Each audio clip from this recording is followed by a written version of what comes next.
好来，乡亲啊，这个全国3级的警戒，为7月12延长到7月26，部分的管制来讨白，也就是未解封。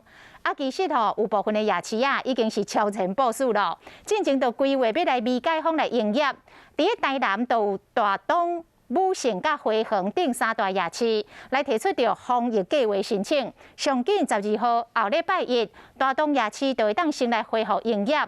这个高雄除了瑞丰夜市已经开始咧做生意之外，同款是属于观光形态的凯旋顶3场的夜市总共650个摊商，是按算伫7月17礼拜六恢复营业。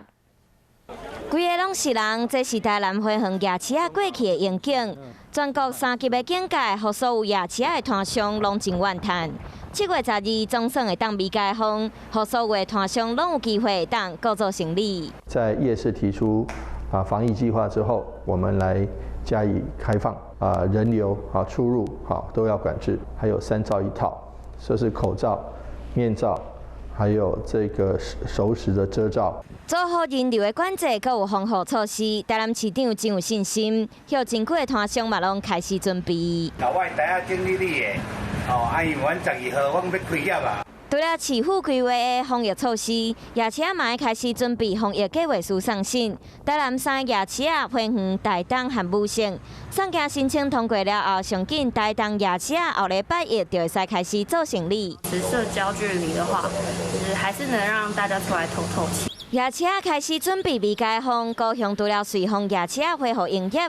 凯旋夜市、罗江夜市等等，总共650个摊商，上紧7月17嘛会恢复营业。